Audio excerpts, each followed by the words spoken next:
Kajian Kifayatul Azkiya halaman 78 masih menceritakan biografi Imam Syafi'i. Bismillahirrahmanirrahim. Alhamdulillahirabbil alamin. Allahumma shalli wa sallim wa barik ala sayyidina wa maulana Muhammad wa alihi wa sahbihi ajma'in. Amma ba'du. Qala al-mu'allifu rahimahullah wa nafa'ana bi ulumihi. Amin ya Allah ya rabbal alamin. Halaman 78, 12 baris dari bawah. Wa amma kaunuhu sareng anapun ari kabuktian Imam Syafi'i aliman eta anu nyaho bi asraril qalbi kana pirang-pirang rahasia hate wa ulumil akhirati jeung kana pirang-pirang ilmu akhirat. Fata'rifu tanyaho anjeun hu kana itu kaunuhu aliman bi asraril qalbi minal hikami tina pirang-pirang kaul hikmah kata-kata nu bijaksana al-ma'surati anu geus ma'sur anhu ti Imam Syafi'i. Ruwiya diriwayatkeun naon annahu sayyiduna Imam Syafi'i suila ditaros Imam Syafi'i anir riya'i tina ngaran riya. Wa qala mangka nyaurkeun Imam Syafi'i alal badihati na tepan kana pertela. Ar-riya'u ari ngaran riya fitnatun ta fitnah aqada anu geus nalikeun ha kana fitnah naon al-hawa hawa nafsu. Hal absari qulubil ulama'i dina tingkah ningalina pirang-pirang para ulama. Panazaru tuluy naringali itu ulama ilaiha kana itu al-riya'u fitnatun aqdahal hawa bisu ikhtiyarin nufusi ku gorengna pilihan jiwa. Pahbatot tuluy ngalebur itu fitnah a'malahum kana amal-amalna ulama. Wa qala jeung nyaurkeun deui saha Syafi'i Imam Syafi'i rahimahullah iza anta khifti ala amalikal ujba iza anta di mana-mana ari anjeun khifti sieun anjeun ala amalika kana amal anjeun al ujba kana ujub fanzur tah kudu mikir anjeun ridhaman kana karidoan jalm karidoan zat tatlubu anu nyubrih anjeun fi ayyi sawabin dina ganjaran mana targobu resep anjeun wa min ayyi iqabin jeung tina siksaan anu mana tarhabu sieun anjeun wa ayyi afiyatin jeung tina afiyah kawarasan anu mana tashkuru syukuran anjeun wa fi ayyi balain jeung tina balai anu mana tazkuru eling anjeun fa innaka maka saestuna anjeun iza tafakkarta di mana-mana tafakkur anjeun fi wahidatin dina nusahiji min hadhil khisali tina ieu pirang-pirang perkara sogoro tah leutik fi ainika dina panon anjeun naon amaluka amalna anjeun fanzur maka kudu ningali anjeun kaifa kumaha dakaro geus nyarioskeun Imam Syafi'i haqiqatar riya'i kana hakikatna riya wa alajal ujbi jeung kana ngubaran ujub wa huma jeung ari itu riya jeung ujub min kibari afatil qalbi tina gegedena pirang-pirang panca bahaya hate. Wa qala jeung geus nyaurkeun Imam Syafi'i radhiyallahu anhu man ari sahabe jalma lam yasun anu teu bisa ngariksa ieu eman nafsahu kana dirina ieu eman lam yanfa'tah malwanfatu ka ieu eman non ilmuhu ilmuna eman. Wa qala jeung nyaurkeun Imam Syafi'i rahimahullah man ari sahabe jalmana atau anu taat itu man Allah taala ka Allah taala bil ilmi ku ilmuna nafa'atah bakal manfaatu ka iman naon sirruhu sir hatena iman. Wa qala jeung nyaurkeun deui Imam Syafi'i ma min ahadin teu aya ti hiji jalma illa lahu kajaba tetep pikeun si ahad muhibbun ari anu mika cinta wa mubghidun jeung anu bendu. Fa iza kana mangka di mana-mana kabuktian itu si iman kazalika kitu pisan muhibbun wa mubghidun fakun mangka kudu kabuktian anjeun ma ahli taatillahi azza wa jalla eta sarta ahli taat ka Allah azza wa jalla. Ruwiya diriwayatkeun naon anna Abdul Qahir bin Abdul Aziz sayyiduna Abdul Qahir bin Abdul Aziz kana kabuktosan Abdul Qahir rajulan talaki salihan anu saleh wari'an anu waro. Wa kana jeung kabuktosan itu Abdul Qahir yas'alu wa tanyuhunkeun Abdul Qahir naroskeun Abdul Qahir Asy-Syafi'i ka Imam Syafi'i radhiyallahu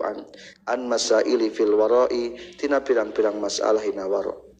Wa Syafi'i jeung ari Imam Syafi'i rahimahullah yakbalu eta nampi Imam Syafi'i alaihi ka Syekh Abdul Qahir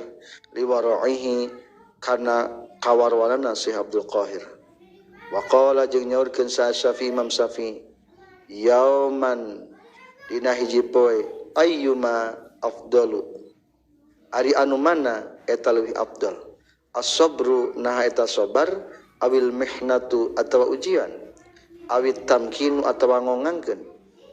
faqala mangka nyarioskeun sa Syafi'i rahimahullah at-tamkinu ari ngongangkeun darajatul anbiya eta derajatna para nabi wala yakunu jeung teu bisa kabuktian non at-tamkinu ngongangkeun illa ba'dal mihnati kajaba sabada ayeuna cobaan fa izam tuhina mangka di mana-mana diuji jalma sabar jalma wa iza sabaro jeung di mana-mana sabar jalma mukina tah dikongangkeun ieu jalma ala tara nah teu ningali anjeun annallaha azza wa jalla kana saestuna Allah azza wa jalla imtahana eta geus nguji Allah Ibrahim ka Nabi Ibrahim alaihi salam summa makana tuluy ngongangkeun Allahu ka Nabi Ibrahim wa imtahana jeung nguji Allah Musa ka Nabi Musa alaihi salam summa makana tuluy ngongangkeun Allahu ka Nabi Musa wa imtahana jeung nguji Allah Ayyub ka Nabi Ayyub alaihi salam summa makana tuluy ngongangkeun Allahu ka Nabi Ayyub wa imtahana jeung nguji Allah Sulaiman alaihi salam ka Nabi Sulaiman alaihi salam summa makana tuluy ngongangkeun Allahu ka Nabi Sulaiman wa ta jeung masihkeun Allahu ka Nabi Sulaiman mulkan kana kerajaan wa tamkinu jeung ari ngongangkeun tamkin mangongangkeun teh mempersilahkan rek menang syukur rek menang nikmat rek menang balai para anbiya mah geus tamkin mangga ditampi dua lagi ku Rasul ari urang meresep keneh kana anu nikmat can bisa menerima sabar can bisa menerima balai urang mah wa tamkinu jeung ari tamkin afdalud darajati eta pang luhurna derajat qala Allahu azza wa jalla wa kadzalika makanna li yusufa fil ard wa kadzalika jeung eta nya kitu deui makana geus ngongangkeun kaula li Yusuf ka Nabi Yusuf maksudna nempatkeun fil ardi di muka bumi wa ayyubu jeung ari Nabi Ayyub alaihi salam ba'dal mihnatil azimati sabada cocok ujian cobaan anu gede mukina tah dikongangkeun itu Nabi Ayyub qala ngadawukeun Allah taala wa atainahu alahu wa mislahum ma'ahum wa atayna jeung geus masihkeun kami ka Nabi Ayyub ahlau ka ahlina Nabi Ayyub wa mislahum jeung pantarna ahlahu Nabi Ayyub teh pernah diberi ujian kabeh putrana maot tapi ku Allah diharupkeun deui nu geus wanaon teh disebutna wa atayna tos kitu ditambah hadi putrana sabing bilangan nu aya wa mislahum ma'ahum sartana ahlahu al ayah fahadzal kalamu mangka dicariosan na Syafi'i eta tina Imam Syafi'i rahimahullah ya dulu nuduhkeun itu hadzal kalam ala tabahurihi kana nyagarana sagara nyagarana Nabi nyagarana Imam Syafi'i fi asraril Qur'ani dina pirang-pirang rahasia Qur'an wa itla'ihi jeung kana ningalian Imam Syafi'i ala maqamati sairin kana pirang-pirang maqam jalma nu leumpang ilallahi taala ka Allah taala minal anbiya'i nyata ti pirang-pirang para nabi wal auliya'i jeung pirang-pirang para wali wa kullu zalika jeung ari sakabehna itu asrarul Qur'an min ulumil akhirati eta tina pirang-pirang ilmu akhirat wa kila jeung dicaritakeun li Syafi'i ka Imam Syafi'i rahimahullah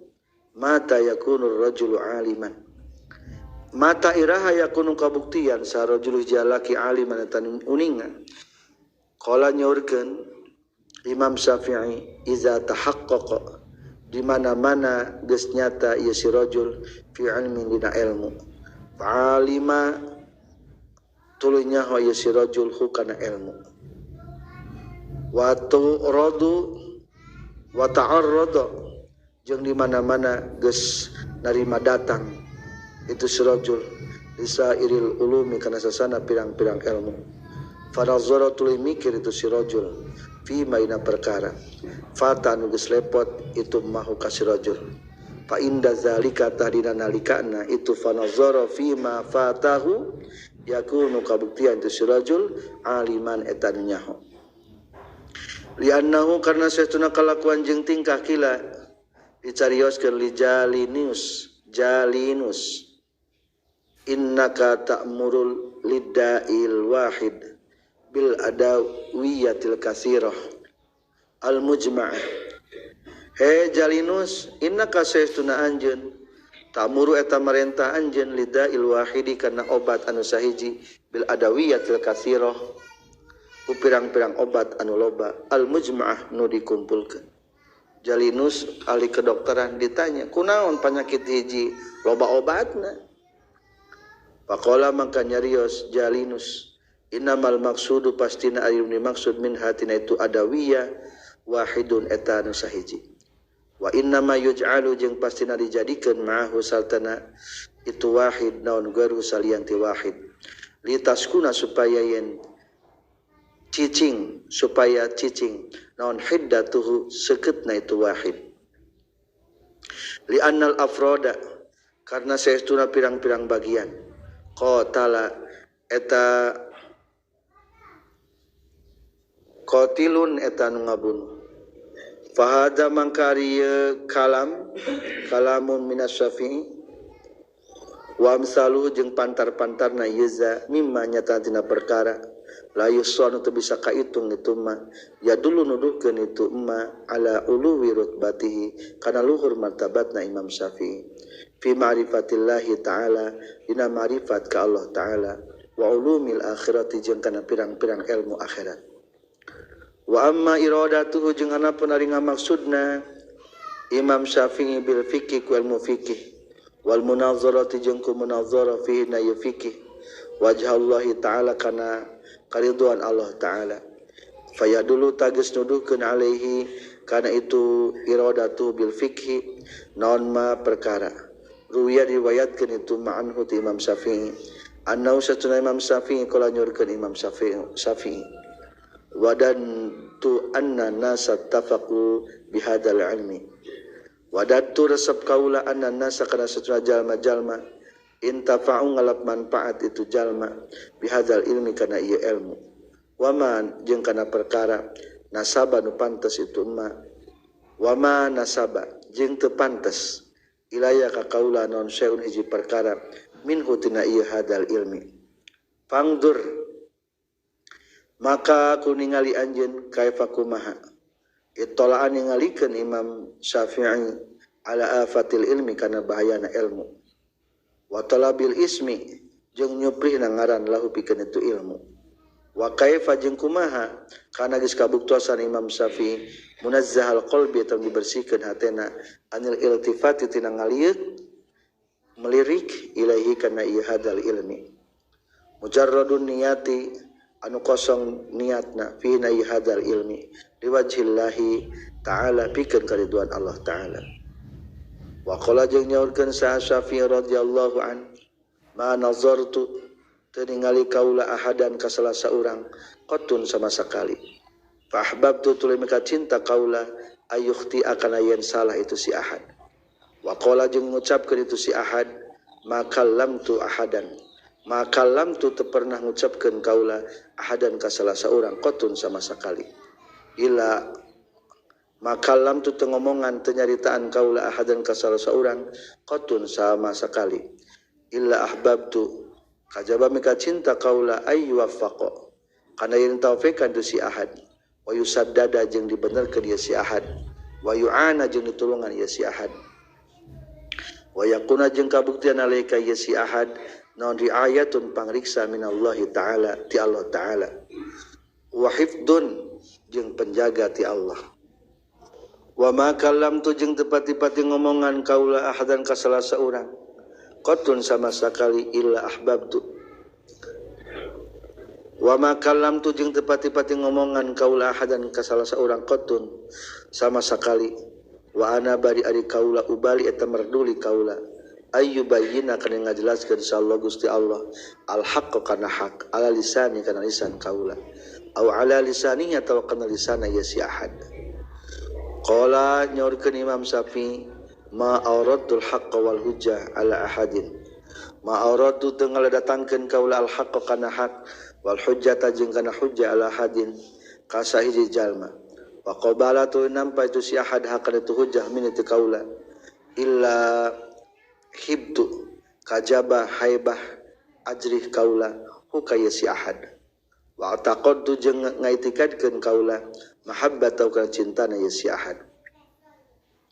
wala kabaro jeung teu pati-pati takabur nika kaula sahadun salah seorang alal haqqi kana kebenaran wa dafi'ul hujjati jeung teu pati-pati nu nolak kana hujjah ila sakoto kajaba ragra gitu si ahad min ainaya tina dua panon kaula warafatu jeung miceun kaula hukatu si ahad fahadihil alamatu mangkari ieu pirang-pirang ciri ieu eta itu alamah allati anu tadulun nuduhkeun itu alamah ala iradatillahi taala kana kersana Allah taala bil fiqih kana ilmu fikih wal munazarati jeung kana ilmu munazarah. Fangzur maka kuningali anjeun kaifa kumaha taba'a geus nuturkeun hu ka Imam Syafi'i sanasu jalma-jalma min jumlati hadhil khalil khamsi tina gemblengan ieu pirang-pirang perkara nu lima ala khislatin wahidah kana perkara anu hiji pakot wungkul summa kaifa khalafu tuluy kumaha nyulayaan itu nas fiha dina itu khisal khamsi aidon deui walihada jeung kana kaifa khalafu qala nyaurkeun sahabu Tsaur rahimahullah ma raaitu teu ningali kaula wala raa jeung teu ningali sa'arrauna nu ningali kabeh misla Syafi'i kana seperti Imam Syafi'i rahimahullah wa qala jeung nyaurkeun sa Ahmad bin Hanbal radhiyallahu an ma sallaitu tu salat kaula salatan kana salat mundu arba'ina sanah dina selama 40 tahun ila wa ana kajaba ari kaula adu eta ngaduakeun kaula li Syafi'i ka Imam Syafi'i. Imam Ahmad bin Hanbal cinta ka Imam Syafi'i ngadoakeun terus. Fangzur maka kuningali anjeun ila insafin da'i kana ngatengahkeun jalma nu ngadoa wa ila darjatil mad'ulah jeung kudu mikir kana derajatna jalma doakeunana wakis jeung kudu ngiaskeun anjeun bihi ka Imam Ahmad bin Hanbal aqal aqrona kana pirang-pirang anu ngabarengan ka Imam Syafi'i wal amsala jeung kana pirang-pirang pantarna minal ulama itu pirang-pirang para ulama fi hadil asri na ieu pirang-pirang zaman wa ma jeung teu niyatuhum ari niatna sadayana minal musahanati tina ngunak-ngunak wal baghdai jeung tina ambek li ta'lama supaya nyaho anjeun taksirahum kana lalawarana itu ulama minal ulama'i fi hadil asr ulama fi da'wal iktida'i dina ngakunaan nuturkeun biha ulai ka itu pirang-pirang para ulama wali kasrati du'aihi jeung karena loba ngaduakeunana itu Imam Ahmad bin Hanbal lahu ka Imam Syafi'i qala nyaurkeun lahu ka Imam Ahmad bin Hanbal saibnu putrana Ahmad bin Hanbal ayyu rajulin kana asy-Syafi'i ayyu rajulin ari lalaki nu mana kana nu kabuktosan saha Syafi'i Imam Syafi'i Imam Syafi'i teh nu kumaha si lalakina hatta tad'u wa sing ngadoakeun anjeun lahu pikeun Imam Syafi'i kullahada doana setiap ieu doa faqala mangka nyaurkeun saha Ahmad Imam Ahmad ya bunayya kana kabuktosan saha Syafi'i Imam Syafi'i rahimahullah kasamsi teh sapertikeun matahari dunya pikeun dunia wa qal afiyati jeung saperti kana kawarasan kaafiahan dilasipikeun jalma-jalma. Fangdur maka kudu mikir anjeun hal lihadaini nah eta tetep pikeun ieu samsi jeung afiah min khalfin ari aya gaganti. Wa kana jeung kabuktosan sa Ahmad Imam Ahmad rahimahullah yaqulu ngucapkeun Imam Ahmad massa tepati-patikeun naon Ahmadun Ahmad biadi kana ku pandangan Ahmad mikhbaratan kana jiwadah mangsi illa wali Syafi'i kajaba tepikeun Imam Syafi'i rahimahullah fi unukihi dina beuheungna itu Imam Ahmad minnatun ari nugraha. Setiap goresan tinta Imam Ahmad seolah di dinya aya kebaikan Imam Syafi'i. Wa qala jeung nyaurkeun saha Yahya bin Sa'id Al-Qattan ma sallaitu tu salat kaula salatan kana salat mundu 40 sanah selama 40 tahun illa wa ana kajaba bari ari kaula adu eta ngadoakeun kaula fi salat li Syafi'i karena Imam sapikeun Imam Syafi'i lima karena perkara fatahan geus mukakeun sallallahu azza wa jalla alaihi ka Imam Syafi'i minal ilmi tina ilmu wa wafaqa jeung geus masihan taufik Allahu ka Imam Syafi'i disadari pikeun kabeneran fina tu ilmu wal naqtasir jeung kudu ngaringkeskeun kaula ala hadhihi nubdah kana ieu ranggeyan min ahwalihi tina pirang-pirang tingkahna Imam Syafi'i. Cukup sekian ringkasan biografi Imam Syafi'i. Fa inna zalika maka saestuna itu ahwal kharijun eta nu kaluar anil hasri tina ringkesan. Wa aktsaru hadhil manaqibi jeung ari kalobaan ieu kisah anu agung. Jadi lamun ari manaqib teh kisah-kisah para ulama disebutna manaqib. Di urang mah biografi. Nah qaulna geus nukil kaulahu kana hadhil manaqib na kitab dina kitab alladzi anu sanafa nu geus ngarang hukana kitu kitab sa Syekh Nasr bin Ibrahim Al-Muqaddasi rahimahullah fi manaqib Syafi'i dina manaqibna Imam Syafi'i radhiyallahu anhu wa an jami'il muslimin. Wa ammal Imam Malik jeung anapun ari Imam Malik radhiyallahu an fa innahu tasaistuna Imam Malik kana kabuktian Imam Malik adon deui mutahallian eta anu gawe papaes bihadhil khamsalil khamsi ku ieu pirang-pirang perkara anu 5. Menceritakan imam yang kedua adalah Imam Malik. Imam Maliki memiliki 5 sifat nu tadi. Hiji zuhud, kedua shalah kesolehan, katilu ibadah, keempat ilmu keakhiratan, kalima adalah faqaha fi masalihidina, memahami betul kemaslahatan tentang agama.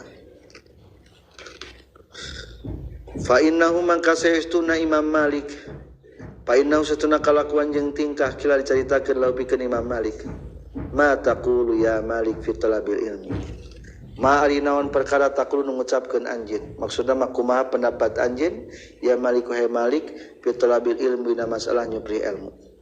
Wa qala mangka nyawaler Imam Malik hasanun eta perkara nu alus jamilun anu ginding. Walakin anduru tetapi narek mikir kaula ilal lazi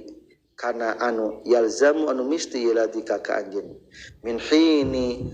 hini tusbihu dina nalika subuh-subuh anjeun ila hini tumsi nepi ka waktu sore anjeun. Ilmu teh alus tapi perhatikan ilmu nu ti isuk nepi ka sore. Falzam tah kudu ngamistikeun anjeun hukana itu ilal ladzi yalzamuka. Wa kana jeung kabuktosan Imam Malik rahimahullah fi ta'zimi ilmi din dina ngagungkeun ilmu agama mubalighon eta anu muharaqan. Hatta kana singa kabuktian san Imam Malik iza arada di mana-mana ngamaksud Imam Malik ayu hadisa kana yen nyaritakeun Imam Malik tawaddu'a tahwudu heula Imam Malik wa jalasa jeung calik Imam Malik ala sadri firasihi dina mimiti amparanna Imam Malik wa sarraha jeung nyisiran Imam Malik lihyatahu kana jenggotna Imam Malik wasta'mala jeung make Imam Malik atiba kana sesengitan wa tamakkana jeung netepkeun Imam Malik minal julusi tina calikna ala wiqarin kana rintih wa hebatin jeung ajrih. Summa haddasa tuluy nyarioskeun Imam Malik di mana rek ngawuruk nyaritakeun ilmu ta'dimna luar biasa. Wakila maka diceritakeun lahu ka Imam Malik fi zalika dina itu kana rahimahullah fi ta'zimil ilmi din mubalighan. Faqala maka ngajawab Imam Malik ahabbu nika cinta kaula an u'azzima kana ngagungkeun kaula hadis Rasulullah kana hadis Rasulullah sallallahu alaihi wasallam. Wa qala jeung nyaurkeun sa Malikul Imam Malik al ilmu ari ilmu nurun eta cahaya ya jalun ngajadikeun hukana itu ilmu sa Allah Gusti Allah haitsu sa'a sakira-kira aya itu ilmu di mana bae ge ilmu bakal ngajadikeun cahaya. Walaysa jeung lain itu ilmu bikasratir riwayati eta kuloba ngamalkeunana. Wa hadhil ihtiramu jeung ari ngamulyakeun wa tauqiru jeung ngagungkeun ya dulu eta nudukeun tu hadal ihtiram ala quwwati ma'rifatihi kana kuat ma'rifatna Imam Syafi'i bi jalalillahi ta'ala kana kagungan Allah ta'ala. Wa amma iradatuhu jeung anapun ari kersana Imam Syafi'i wajhallahi ta'ala kana kariduan Allah ta'ala bil ilmi ku ilmuna fayadulu tahnudukeun alaihi kana itu iradah naon qauluhu dawuhan Imam Malik al jadalu fid din laisa bisain. Al jadalu ari al jidalu ari mujadalah fid dini dina agama laisa eta henteu itu mujadalah jidal bisain eta naon-naon. Waya dulu jeung nuduhkeun alaihi kana itu iradatuhu naon qaulu Syafi'i kasauran Imam Syafi'i rahimahullah. Ini saestuna kaula syahid tugas nyaksian kaula malikan ka Imam Malik wa an qad suila jeung nyata geus ditaros Imam Malik an samanin tina 8 warba'in jeung 40 naon masalatan masalahna. Faqala maka ngajawab Imam Malik fisna taini dina 2 wasalasina jeung 30 minha tina itu masalah. La adri kana lapad la adri. Wa may yurid ghairu wajhallah. Wa man jeung ari sabe jalma na yurid ngamaksud itu man ghairu wajhillahi kana salianti ridona Allah. Bi ilmihi ku ilmuna itu man fala tasmahu tahmal memurahan naon nafsu dirina itu si man ayyukirra kana yen ngaku ieu si man ala nafsihi kana dina itu si man la yadri kana lapad la yadri teu nyaho ieu man. Imam Malik saking bener-bener tawadhu'na ditaros 48 32 jawabanana teterang berarti bener kena Allah. Urang mah teu bisa nyebutkeun teterang teh sok hayang ngomong bae qala nyaurkeun sa Syafi'i radhiyallahu an iza dzukira di mana-mana diceritakeun sal ulama pirang-pirang ulama fa Malikun tari Imam Malik an-najmu eta bintang as-saqibu anu nyaangan. Wa ma ahadun jeung teu ari hiji jalma amanu eta leuwih menang nugraha alayya mungguh kaula min Malikin tibatan ti Imam Malik. Guru teh mujinya Imam Syafi'i teh berguru ka Imam Malik. Ta'zimna luar biasa. Warwiya diriwayatkeun deui naon ana Aba Ja'far Al-Mansur Syekhuna Abu Ja'far Al-Mansur mana'a nyegah Abu Ja'far Al-Mansur ka Imam Malik min riwayatil hadisi tina ngariwayatkeun hadis fi talaqil mukrah dina tolakna dipaksa. Summa dasa tuluy nyelusupkeun itu Abu Ja'far Al-Mansur nyusupkeun ka alaihi ka Imam Malik man ka jalma yas'alu anu nanya itu man ka Imam Malik. Farwatu ngariwayatkeun Imam Malik ala malain di hareupeun jalma loba minan nasi ti jalma-jalma laisa teu naon-naon alal mustaqroh ka jalma dipaksa non talakun tolak Fadoroba tuluy neunggeul itu Al-Mansur Abu Ja'far Al-Mansur ka Imam Malik bisayati ku pecut walam riyatruk jeung teu ninggalkeun Imam Malik riwayat al-hadisi kana riwayatna hadis. Wa qala jeung ngucapkeun saha Malikun Imam Malik rahimakumullah maka na rajulun shadiqon maka na teu kabuktian sarajul jalaki shadiqon tan bener fi hadisi na hadis ceritana itu si rajul wala yakzibu jeung teu bohong itu si rajul illa muni'a kajaba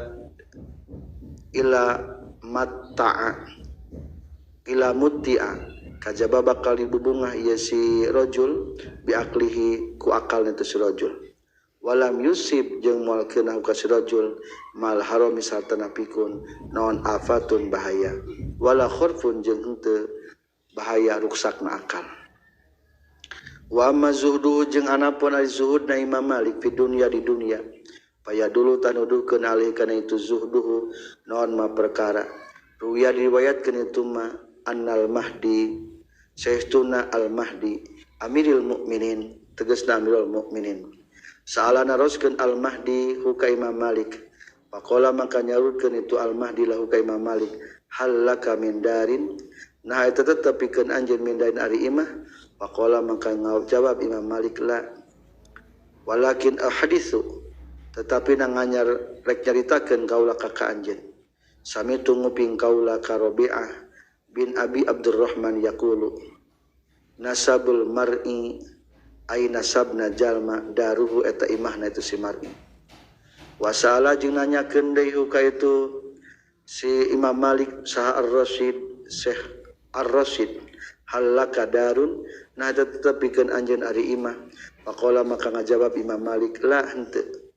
fa'ata tuluy masihan itu Ar-Rasyid hu ka Imam Malik salah sata alafi dinarin kana 3.000 dinar waqala jeung ngucapkeun itu Ar-Rasyid istari kudu meuli anjeun bihaku itu salah satu alafi dinar daron kana imah fa akhadha tuluy nyandak Imam Malik hakana itu salah alafi dinar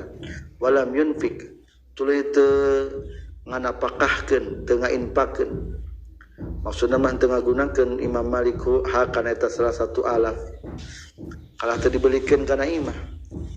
falamma aradatul samang-samang sanga maksud sa Ar-Rasyid as-sukhusa kana kaluar qala nyarios itu Ar-Rasyid limalikin ka Imam Malik rahimahullah dan bagi penting naon antakhruja yang keluar anjeun ma'ana sartana kaula fa inni saestuna kaula azamtu ngajam kaula ala an ahmala kana yen mawa kaula annasaka jalma-jalma alal muwatta kana kitab muwatta. Imam Malik teh gaduh karya besar nyata kitab muwatta urang dibawa diperkenalkeun ka jalma-jalma tentang kitab muwatta kama hamala seperti geus canak sa Utsman radhiyallahu an al-Qur'an kana Al-Qur'an faqala maka nyaurkeun Imam Malik lahu ka Ar-Rasyid amma hamlun nasi mangka ari ngadorongna jalma alal muwatta kana kitab muwatta fa laisa tah lain ilahi kana itu hamlun nasi non sabilun jalan di anna sahabat Rasulillah karena satuna pirang-pirang sahabat Rasulullah sallallahu alaihi wasallam iftaraku geus papisah sahabat ba'dahu sabada kanjing Nabi fil amsari na pirang-pirang kota fahaddatsu tageus nyaritakeun itu ashabu Rasulillah fa inda kulli ahli Misrin maka tabdi setiap ahli Mesir ilmun ari aya ilmu wa qad qala jeung tageus nyaurkeun Rasulullah sallallahu alaihi wasallam ikhtilafu ummati ari ikhtilafna umat kaula rahmatun eta rahmat wa amal khuruju jeung anapun ari kaluar maka sartana anjeun fala sabila tahtaya jalan tetep lahu pikeun ieu khuruj qala nyaurkeun Rasulullah sallallahu alaihi wasallam al madinatu khairul lahum al ari kota Madinah eta leuwih alus lahum pikeun jalma-jalma laukan lamun kabuktian jalma-jalma ya'lamuna tanya jalma-jalma wa qala jeung nyaurkeun deui kanjing Nabi alaihi salatu wasalam al Madinah tuari Madinah tunfiat ngeukeun Madinah khobasaha kana kokotorna itu Madinah kama yunfi sapertikeun ngeukeun non al kiru lembusan ari lembusan teh tukang pandai besi-besi diasupkeun kana seuneu akhirna kokotorna teh ngabudah lembusan ditiupan khobasal hadidi kana kotorna besi wa hadhihi jeung ari ieu dinar dana niru kumata pirang-pirang dinar marane kabeh kama sapertikeun perkara hiya anu atu dananir eta duit nu 3.000 dinar diuwihkeun deui ka Ar-Rasyid in syi'tum lamun karep anjeun fakhudu tah kedah nyandak anjeun hakan eta dananir wa in syibtum jeung lamun karep anjeun fada'u tah ninggalkeun anjeun hakan eta dananir yakni ngamaksud Imam Malik annaka kana saytuna anjeun he Ar-Rasyid innama tukallifu pasina merdih ka anjeun ka kaula mufaraqatal Madinah kana misahan kota Madinah lima karena perkara istana'tu anu geus megawe anjeun hukana itu emma ilaya ka kaula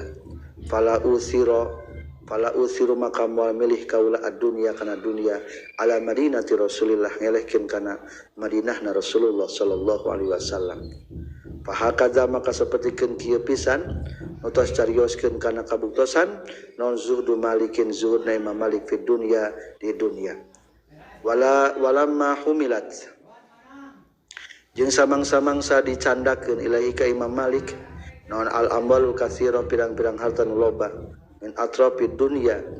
ti pirang-pirang tuntung dunya intisari ilmi karena nyebar ilmuna Imam Malik washabihi jeung pirang-pirang sahabat Imam Malik karena takabuktian Imam Malik yuparriku eta ngabagikeun Imam Malik hakan eta al amwal katsira fi wujuhil khairi dina jalan kahadean wadalla jeung geus nuduhkeun naon sakhauhu bageuranana Imam Malik ala zuhdihi kana zuhudna Imam Malik wa qillatu hubbihi jeung saeutik cintana Imam Malik di dunya kana dunya walaysa jeung lain naon az-zuhdu zuhud faqdul mali eta eueuhna harta wa inna ma zuhdu jeung pastina ari zuhud firaqul qalbi eta kosongna hate anhu tina itu mal walaqad kana jeung yakin nyata geus kabuktian sa Sulaiman alaihi salam fi malakihi dina kerajaan Nabi Sulaiman minaz zuhadi eta ti pirang-pirang anu zuhud wa yadullu jeung nuduhkeun ala tihqarihi kana hinana kana ngahinakeunana Imam Malik di dunia kana dunia mari perkara ruwian riwayatkeun itu maka tampi ti Imam Syafi'i rahimahullah annau saytuna Imam Malik qala nyaurkeun Imam Malik ulangi annau saytuna Imam Syafi'i qala nyaurkeun Imam Syafi'i ra'aitu ningali kaula ala babi Malikin kana palebah pintu Imam Malik qurra'an kana kuda min afrasi Khurasan tina pirang-pirang kudana Khurasan wa bi ghala misrin jeung kana bi ghala misrin wa ma ra'aitu teu ningali kaula ahsana kana nu leuwih alus min hudratu qurra'an maqultu mengucapkeun kaula di Malikin ka Imam Malik rahimahullah ma ahsana duh puara alusna itu qurra'an faqala mangka nyarios Imam Malik huwa itu qurra'an hadiyatun eta hadiah min ti kaula ilaika pikeun anjeun ya Aba Abdillah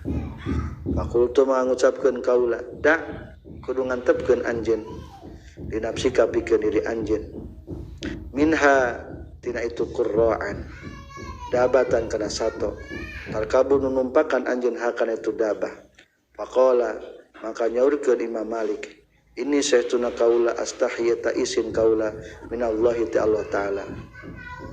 an atau kana yen nincak kaula turbatan kana tanah fiha anu tetepna ya turbah Nabiullah ay Nabi Allah sallallahu alaihi wasallam bihafi dabatin ku cekerna sato pandur maka ku ningali anjeun ila sakhaihi kana bageuranna Imam Malik Imam Malik di pasihan himar tapi teu wantun ditumpakan di Madinah sabab palaur nincak kana tu pentak nu pernah ditincak ku Rasulullah sallallahu alaihi wasallam. Pandur ku ningali anjeun illa sakhaihi kana bageurna Imam Malik iza wahaba di mana ma iz wahaba dina nalika masihkeun sa jami'un jalma loba dalika kana itu qurra'an daf'atan wahidatan sakalawan sakaligus ila taqirihi kana ngagungkeun Imam Malik di turbatil Madinah kana tanah Madinah waya dulu jeung nuduhkeun ala iradati kana ngamaksudna Imam Malik bil ilmi ku ilmuna wajhallahi ta'ala kana kariduan Allah ta'ala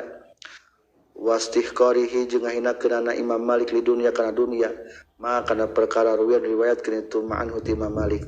annau satuna Imam Malik qala dakhaltu labat qaula ala Harun ar-Rasyid faqala maka nyaurkeun Imam Malik li ka qaula ya Aba Abdillah yan bagi penting naon ayyah talifa yan bulak-balik ilaina ka urang sadaya hatta yasma'a sehingga ngadenge saha sibyanuna budak-budak urang sadaya min kati anjeun al-mawta kana kitab mawta qala ngajawab Imam Malik faqala tadi ma ar-Rasyid faqultu a'azzallahu maulana wa ngamulyakeun Allah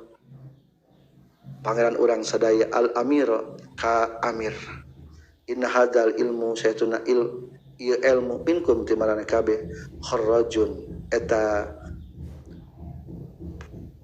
penghasilan fa in antum mangkalamun ari maraneh kabeh azaztumu ngamulyakeun maraneh kabeh kana itu hadal ilmu azza tabakal mulia hadal ilmu wa in antum jeung ari lamun maraneh kabeh azaltumu ngahinakeun maraneh kabeh kana itu hadal ilmu zalla tabakal hina ieu hadal ilmu wal ilmu jeung ari ilmu yu'ta eta kudu datangan wala ya'ti jeung lain datang ieu ilmu lamun urang hayang ilmu kudu datang kana boga ilmu lain boga ilmu kudu datang ka jalma nu rek ngaji eta permohonan Harun ar-Rasyid taina mah sugante ngarayu ka Imam Malik supaya sering ngawurukan putra-putrana maqala mangka nyarios Imam Malik itu Harun ar-Rasyid sodakta bener anjeun ukhruju kudu kaluar maraneh kabeh ila masjid ka masjid hatta